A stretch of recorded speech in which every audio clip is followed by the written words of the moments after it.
भाई, आज जो आपने प्रेस कॉन्फ्रेंस रखी है वो किस उद्देश्य को लेकर रखी है, कृपया बताएं। ठीक है। सबसे पहले तो मैं सभी पत्रकार बंधुओं का, साथियों का हार्दिक स्वागत, वंदन, नंदन, अभिनंदन करता हूं कि वो आज हमारे यहाँ हमारी इस PDMM गठबंधन की प्रेस कॉन्फ्रेंस में शामिल हुए हैं और आगे भी उम्मीद करूंगा कि हमेशा हम लोगों को आप इसी तरह सहयोग और समर्थन करते रहेंगे। आज की प्रेस कॉन्फ्रेंस का मुख्य मुद्दा यह है कि हम लोगों ने यहाँ जो उम्मीदवार कैंडिडेट दिल्ली में खड़े किए हैं, तो एक तो हम लोगों को, क्योंकि किसी भी दल, किसी भी संगठन, किसी भी दल या राजनीतिक पार्टी का एक चेहरा होता है मुख्यमंत्री उम्मीदवार का, तो उसके लिए हमने प्रेस कॉन्फ्रेंस आयोजित की है। दूसरा, हमारी सभी विधानसभाओं में जो कैंडिडेट चुनाव लड़ रहे हैं, इसी विधानसभा में जो बराबर में मेरे बैठे हैं एडवोकेट डब्ल्यू सिंह मुंडन, एडवोकेट जो इंकलाब विकास दल के सिंबल पे PDMM गठबंधन का हिस्सा है, इंकलाब विकास दल, उसके सिंबल पे चुनाव लड़ रहे हैं।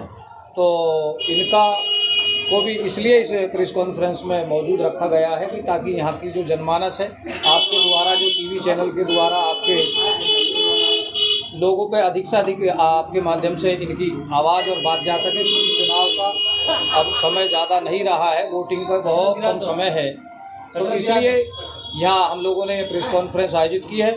इसमें हमारे साथ में शाहिद भैया और इंकलाब विकास दल के राष्ट्रीय अध्यक्ष नाथू सिंह गुजर बैठे हुए हैं और जो सतीश चंद्र बंजारा जी, इलियास खान जी झारखंड से आए हुए हैं, वो भी इसमें चूँकि चुनाव प्रचार में आए हैं। शीशपाल शर्मा जी, श्री शर्मा जी, हाँ, आज़ाद जी, गब्बर सिंह कपासिया जी और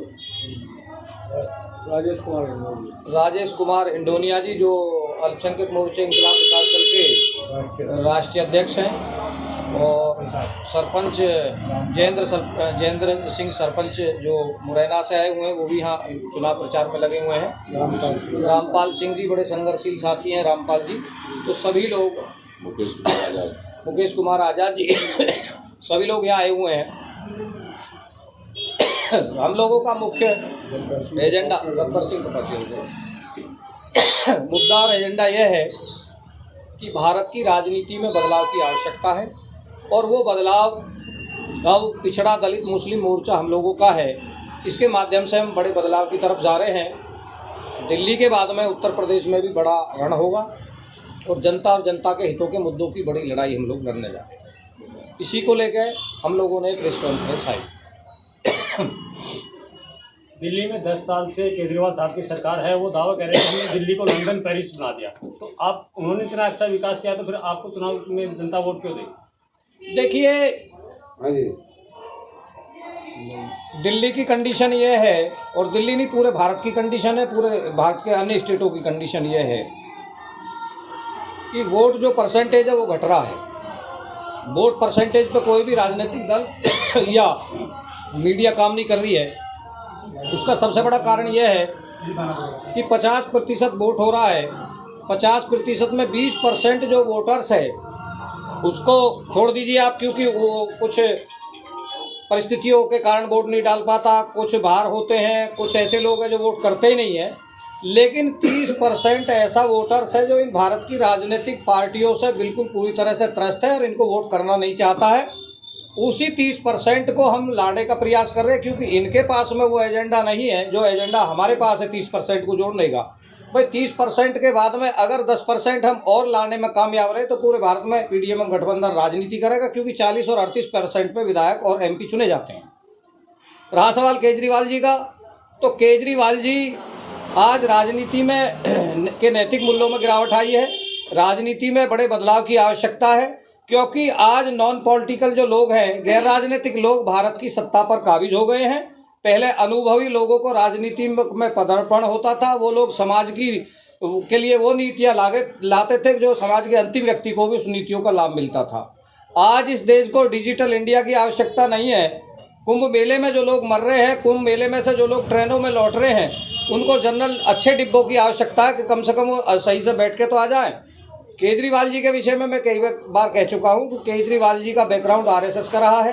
केजरीवाल जी अन्ना हजारे के आंदोलन और उत्तर प्रदेश, दिल्ली और भारत के समस्त जनता को बेवकूफ़ बनाते हुए संजय सिंह और उनके जो प्रवक्ता आए दिन कहते रहते हैं, हमने उनसे सवाल भी किया है कि भैया जो जिस जन लोकपाल बिल पे आप जिंदे हुए थे, आज वो जन लोकपाल बिल आपके यहाँ से गायब हो गया, तो कम से कम अपने बाप को तो याद रखिए। जिस जन लोकपाल बिल ने आपको सत्ता पर काबिज किया है, उस जन लोकपाल बिल को आप भूल गए, तो वो कहाँ है?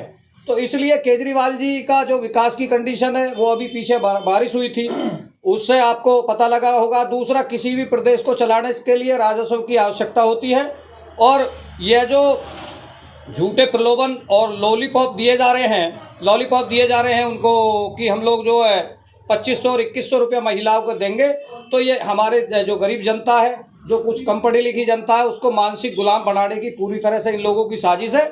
मैं दिल्ली की जनता से अपील करता हूं आपके माध्यम से कि इन मानसिक गुलामी से बचें, क्योंकि यह हमारा संवैधानिक अधिकार है और संविधान हमें अनुमति देता है इसके लिए कि जो शासक हम चुनते हैं, जो प्रतिनिधि हम चुनते हैं, वो हमारे अधिकारों की और आम जनता की कसौटी पर खरा उतरे। ये तो आपने कही आम आदमी पार्टी की।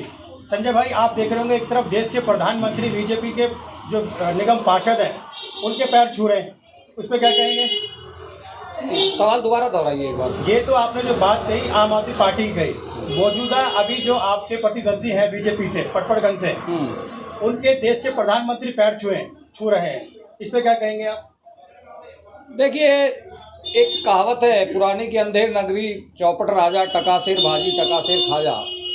गुजरात के आरोपी इस देश पे सत्ता पे काबिज हैं, तो और किस प्रकार से है वो आपको सभी पता है, क्योंकि अम्बेडकरवादी आप भी और मैं भी हैं, तो इस बीमारी को आप भी समझते हो और मैं भी समझता हूँ। ये सबसे बड़ी विडंबना है कि यहाँ सिस्टम में खराबी है, और राष्ट्रवाद का नारा देना जो इनका भारतीय जनता पार्टी का खोखला नारा है राष्ट्रवाद का, इसको अब जनता नकारेगी। और ये जो इन्होंने किया है, अभी कुंभ की आप स्थिति देख लीजिए, तो हम लोगों जो इनकी क्या कार्यशैली रही है, इनका मामला क्या है, क्योंकि ये जो सावरकर जी के अनुयायी हैं, इन लोगों ने देश में जाति धर्म के नाम पे समाज को बांटने का कार्य किया है और समाज में तुष्टीकरण की राजनीति की है। ये जाति और धर्म किसी मठ और मंदिर, क्योंकि हम मठ और मस्जिद की राजनीति नहीं कर रहे हैं, हम लोग लोकतंत्र की राजनीति कर रहे हैं, लोकतंत्र के हितों की राजनीति कर रहे हैं, आम जनता के अधिकारों की बात कर रहे हैं। तो इस प्रकार की चीज़ों के द्वारा जो इन्होंने देश में को विभाजन की तरफ ले जा रहे हैं। आप देखिए, मुस्लिमों ने कितना अच्छा वहाँ परफॉर्मेंस दिया है कुंभ में। इनके पास व्यवस्था नहीं थी, उन लोगों ने वहाँ खाना भी दिया है लोगों को, तो उनके बहन बेटियों के पास में जिनके कपड़े नहीं थे, उनको कपड़ा भी उन्होंने उपलब्ध कराया है। तो ये अब जो है इनका चलने वाला नहीं है। आगामी 2029 में और 2025 में ये जो चुनाव दिल्ली का हो रहा है, ये ऐतिहासिक चुनाव है। सत्ता का गलत इस्तेमाल करके अगर ये सत्ता प्राप्त कर ले, तो ये कोई लोकतंत्र के मायने नहीं है, लोकतंत्र की हत्या होगी। अरे छोटी मोटी जो भी पार्टियां हैं, जैसे आपकी पार्टी है, ये सब वोट कटवा है, वोट काटेंगे और चले जाएंगे, इनको कुछ नहीं होगा। नहीं, वोट कटवा पार्टी तो भारतीय जनता पार्टी भी थी। भारतीय जनता पार्टी भारत की राजनीति में 2000 के बाद में उदय हुआ है। उससे पहले कोई इनका कहीं कोई नाम नहीं था। तो जब हम मान लिया खिलाड़ी मैदान में नहीं आएगा, तो ओलंपिक में स्वर्ण पदक कैसे प्राप्त करेगा? तो ये भाषा शैली जो है लोकतंत्र में किसी इनके बाप की जागीर है क्या? जो और लोग सब जो जानते हैं, समझते हैं, पढ़ते हैं, वो सभी लोग जो है उस व्यवस्था को और उससे त्रस्त आ गए हैं। तो इसलिए इन राजनीति करने का सबको अधिकार है। वोट कटवा कोई पार्टी नहीं है। अगर इलेक्शन कमीशन से कोई पार्टी अगर अपना रजिस्ट्रेशन करा के या परमिशन लेके या मान्यता प्राप्त होकर जो भारत के लोकतंत्र में विश्वास रख रही है और चुनाव लड़ रही है, तो उसमें वोट कटवा कहाँ से आ गया? संवैधानिक अधिकार आपका भी है इस देश में और मेरा भी है। तो ये भाषा शैली तो गैर राजनीतिक लोगों की भाषा है। और आप सब जिम्मेदार साथियों, मैं ताजुब इस बात का मान रहा हूँ कि गांव गरीब, खेत खलियान, किसान, मजदूर, जो आम जनता के बीच से निकल के लोग आते थे, उनको आज राजनीति से अलग किया जा रहा है। जो लोग वहाँ से फर्जी पट्टे लेकर आ रहे हैं आपके अदर स्टेटों से, आपका पूना से, कहीं और दूसरे स्टेटों से, इंस्टीट्यूटों से, तो उन लोगों को बैठे सभी राजनीतिक पार्टियों के यहाँ वो लोग बैठा रखे, वो जो मैप दे देंगे उसी पे लोग करते। जबकि ग्रामीण क्षेत्र में आज भी 40% भारत गुलाम है। तो इस प्रकार की मानसिकता को हम लोग दिल्ली में, हम लोगों का ऐसा कोई मामला नहीं है हम किसी पार्टी के या किसी एजेंडे पे काम कर रहे हैं। हम तो आम जनता के हितों के लिए भारत की राजनीति में PDMM गठबंधन का उदय करना चाहते हैं और उसी के माध्यम से एक बड़ा विकल्प देना चाहते, ताकि जब अब से पहले देश में हुआ भी है, अब से पहले देश में कांग्रेस के अलावा जितने भी दलों का उदय हुआ, भले चाहे वो जनता दल रहा हो, भले चाहे वो समाजवादी जनता पार्टी रही हो, भले चाहे बहुजन समाज पार्टी और समाजवादी पार्टी रहे हों, तो 93 के इलेक्शन में जब ये चुनाव लड़े थे उत्तर प्रदेश में, तो उस समय पे जो बड़े दल थे इनसे, समाजवादी पार्टी और बहुजन समाज पार्टी से, तो वो भी यही कहते होंगे कि वोट कटवा पार्टियां हैं। वोट कटवा कोई पार्टी नहीं है, पार्टी अपने अधिकार के लिए चुनाव लड़ रही है, अपनी राजनीति की तिलांजलि पार्टी क्यों देंगी इन लोगों के लिए। तो इस प्रकार की जो भाषा है वो गैर राजनीतिक भाषा है। वोट कटवा कोई नहीं है, लोकतंत्र में सभी लोगों का अधिकार है और सब लोग स्वतंत्र है, चुनाव लड़ना चाहिए सभी को। चुनावी माहौल चल रहा है, हर पार्टी जो है अपना मैनिफेस्टो रखती है, अपने वायदे रखती है। आपका क्या वायदा है, आपका क्या मैनिफेस्टो है? हमारा मैनिफेस्टो ये है, क्योंकि बहुत ज़्यादा बड़ा हमारा मैनिफेस्टो इनकी तरह नहीं है। हमारा मैनिफेस्टो है शिक्षा, चिकित्सा और रोजगार। अगर हम लोगों को दिल्ली की जनता जनमत देती है और जो हमारे लोग चुनाव लड़ रहे हैं वो जीत के आते हैं, तो निश्चित तौर से हम जो है इन चीज़ों पे काम करेंगे, क्योंकि सबसे आवश्यक चीज़ है रोजगार। अगर आपकी आर्थिक स्थिति सही है तो आपका परिवार का संचालन भी बहुत अच्छे तरीक़ा से आगे चल के होगा। अगर आर्थिक स्थिति गड़बड़ आ गई और आप राशन के ऊपर बैठे रहे, सरकार कभी भी अपनी पॉलिसी बदल सकती है। वो पेंशन या तनख्वाह 2100 3100 जो देंगे इन्हें का ये वादा कर रहे हैं, वो इनमें मानसिकता चेंज होगी। जैसे 15 लाख रुपए का वादा इन्होंने देश की जनता से किया था कि हम 15 लाख रुपए सबके खातों में भेजेंगे। इसी प्रकार से मध्य प्रदेश में जो आज वर्तमान में कृषि मंत्री जी हैं, उन्होंने लाडली बहन योजना चालू की। तो ये हो क्या रहा है? आखिरकार आप लोगों से भी मैं अनुरोध करता हूँ, 28 साल का राजनीतिक अनुभव है मेरा, विभिन्न राजनीतिक दलों और संवैधानिक पदों पर रहा हूँ, कि आप लोग भी ऐसी विचारधारा और मानसिकताओं का पूरी तरह खंडन करें। देश को बर्बाद और तबाह करने वाली कंडीशन है। केजरीवाल की 10 से 12 साल की जो अभी सरकार चली है, इसमें आपको क्या कमी लगी जो आपको मैदान में आना पड़ा? नहीं, मैदान में तो हम लोग बहुत पहले से हैं। केजरीवाल जी की दिल्ली में केजरीवाल जी की जो कमी है, वो सबसे बड़ी कमी है, पिछड़ा दलित और मुसलमानों को राजनीतिक सम्मान जो उनको देना चाहिए था वो नहीं दिया है। सबसे महत्वपूर्ण बात यह है। और दूसरा रहा सवाल विकास की, तो विकास का जो मॉडल है उनका, वो मॉडल पूरी 5 सालों में, पिछले 10 सालों में यहाँ की जनता ने, जो बुद्धिजीवी जनता है, उन्होंने बहुत अच्छे तरीक़ा से देखा। उनका कोई विकास का मॉडल नहीं है और विकास के मॉडल के लिए और बहुत सारी नीतियाँ लागू हो सकती है। यह जो बॉर्डर का इलाका या बहुत सारे कुटीर उद्योगों की स्थापना भी हो सकती है।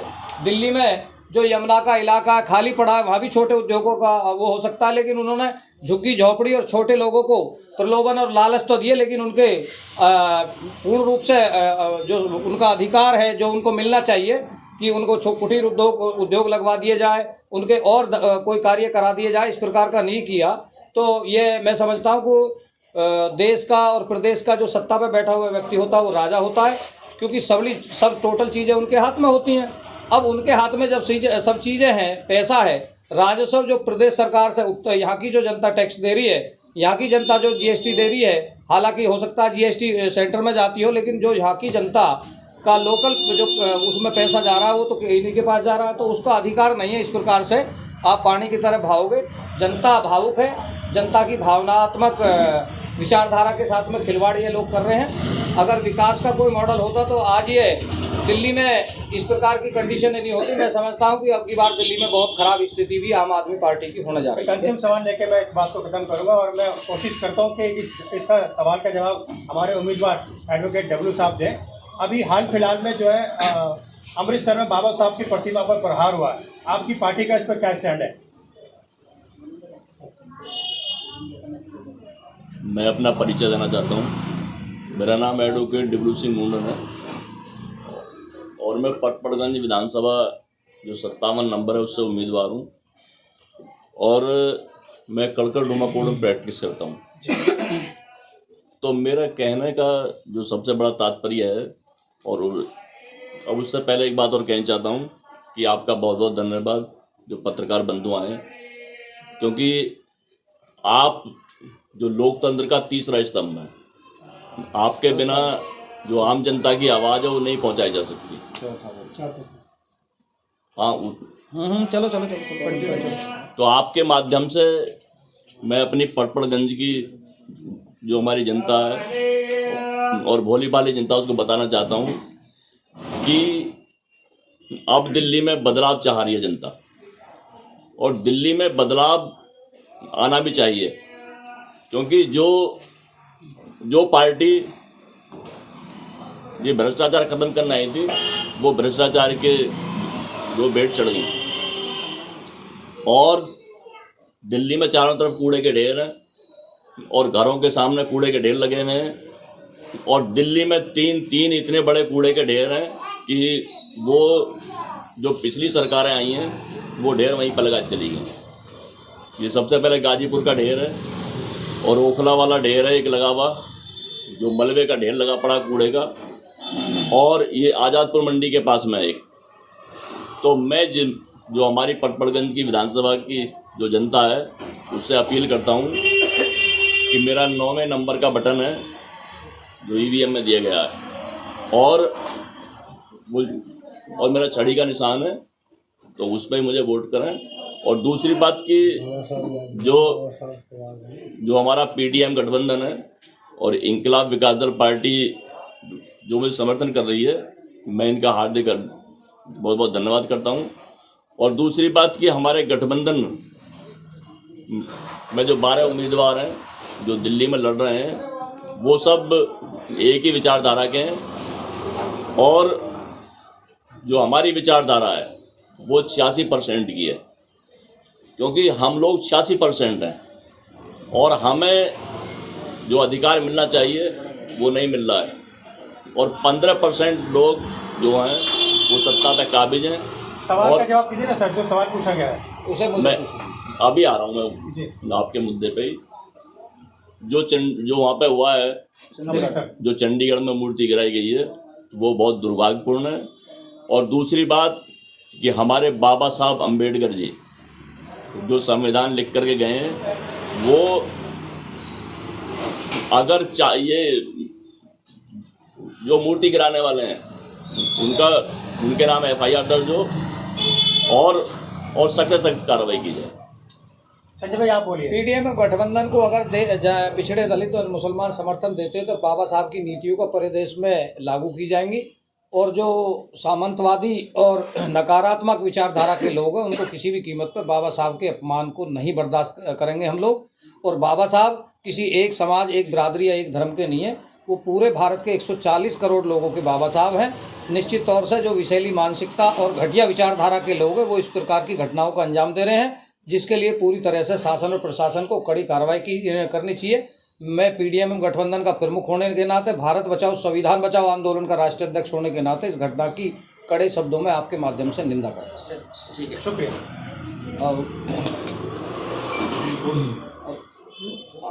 हम लोग जो है, हमारे बीच में शाहिद भैया हैं, दिल्ली में हम लोग इनको PDM गठबंधन की तरफ से मुस्लिम चेहरा हैं और क्योंकि सभी राजनीतिक पार्टियों ने अभी तक किसी मुस्लिम को CM उम्मीदवार घोषित नहीं किया है, अन्य राज्यों में भी नहीं किया है, तो आज हम उसकी भी आपके माध्यम से विधिवत घोषणा करते हैं और इनका जो है स्वागत करते हैं।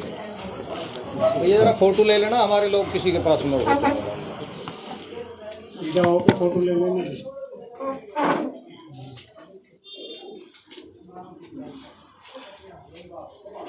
लो जी। सर देखिए पहले आप बात करेंगे। नाथू सिंह जी खड़े हो जाइए, चौसब।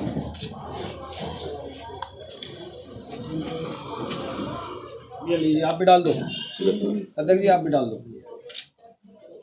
सर इनका परिचय बता दीजिए, क्या नाम है सर?